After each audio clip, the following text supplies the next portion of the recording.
that dealt with higher dimensions, that dealt with dimensions beyond our three typical spatial dimensions. In fact, what he said about it is the scalar component, which is another way of saying hyperdimensional, was mystical and should be murdered from the theory. Well, in reality, that's exactly what he did. He stripped out all of the higher dimensional components of Maxwell's equations and basically put those out for the world to use, and that became the basis of electromagnetics and electromagnetic theory that we use today. So it's a broken subset of what is really a much bigger, much grander, much more potentially powerful theory of physics. So the reality is, why will there never be a unified field theory if we stick to current physics? It's because we're not working with all of the stuff. We're not working with all the information. Okay, this is the best way that I can describe hyperdimensional physics. You know, hey, I'm starting to feel kind of warm. Let's pretend you were an ant. And ants are three-dimensional objects, but let's pretend for a minute they're two-dimensional. And you lived on a sheet of paper. Now, as far as you're concerned, your whole universe is that sheet of paper. You walk around, you know, you just do all your stuff on that sheet of paper. If I come along, you're not going to see me. You're not going to be able to perceive me. I'm coming from a completely different place, looking at the sheet of paper. If I shake or rattle that sheet of paper, you're going to feel the vibrations. So you're going to feel the energy. If I take a magnifying glass and I start running a little light through it and heating you up, you're going to feel that heat. So you'll be able to measure this energy from a higher dimension and know that it is actually coming from a higher dimension, but the fact is you cannot see me, you can't perceive me, you're flat, you live in a two-dimensional world. So these guys right here are trying to figure out why they're starting to feel hot, and it's because they're getting energy in from a higher dimension. That was pretty much the extent of things until about 1993, when NASA decided to go back to Mars. And they were going to send Mars Observer, which was a probe equipped with a camera run by Dr. Michael Malin of Malin Space Science Systems down in San Diego. I don't know if Mike's here or one of his agents is here, but you know, he's one of our chief villains. He designed a camera that would be able to resolve Cydonia in pretty much a good enough resolution that we would be able to tell whether or not the theories, the ideas about the face, about the D&M were in fact reality, or if we had just all been full of it at that point, or they had been full of it. Mars Observer had a lot of issues. It was on the pad, a hurricane came through, they found all kinds of debris and junk underneath the shroud that was supposed to protect the spacecraft. They took it back to clean it up, and when they took it back and opened up the camera assembly, they found a foreign substance. Okay, that's all I've been able to find. Now, there may be some other paper out there that I haven't found that explains what that foreign substance is, but all I've been able to find is a reference to a, quote, foreign substance on the camera lens. It was as if, and it sounds like to me, it was Vaseline. It sounds like somebody smeared Vaseline on the camera lens, inside.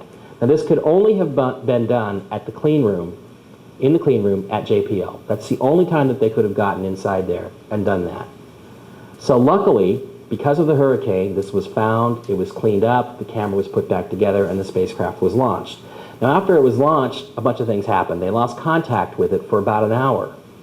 And when it came back, there was reports that there was a bright flash in the sky from some high-altitude airplanes. They didn't know if it had exploded. They didn't know if the the upper stage had fired or not. They weren't sure what they were seeing.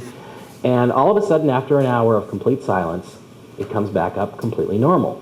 Now, in the book we talk about this, and one of the stories we tell is that they had sent a series of commands through to have it transmit its data back to Earth. And when they did that, at first they got nothing. They got no data whatsoever.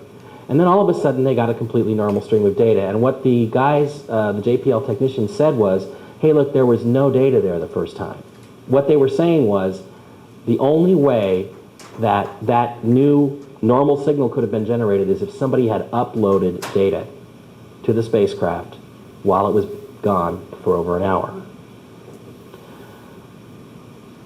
Now, at the time, Richard was able to apply a lot of political pressure.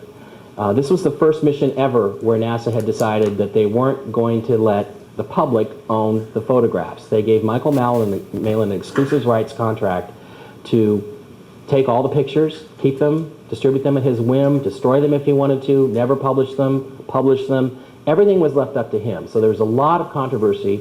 And back at that time, we were able to get the mainstream media to pay attention to this subject. Richard debated this guy. This is Dr. Stephen Squires, who currently runs the Mars rover programs. He's the chief scientist of Mars rover programs, Spirit and Opportunity on Mars. He is Carl Sagan's protege at Cornell, basically handpicked successor to Carl. And they debated one time on CBS Night Watch, and Richard creamed him.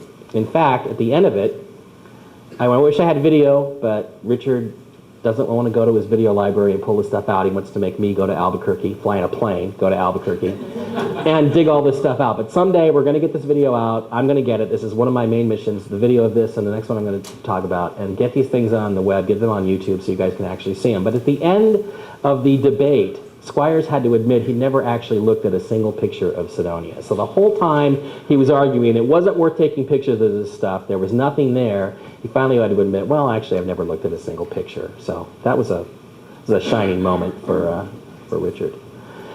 Now, as Mars Observer approached Mars orbit, things began to heat up even more. There was a report called the McDaniel Report, which was issued, which is basically a peer review of NASA's behavior versus the behavior of the independent investigators. It came down strongly on the side of the independent investigators.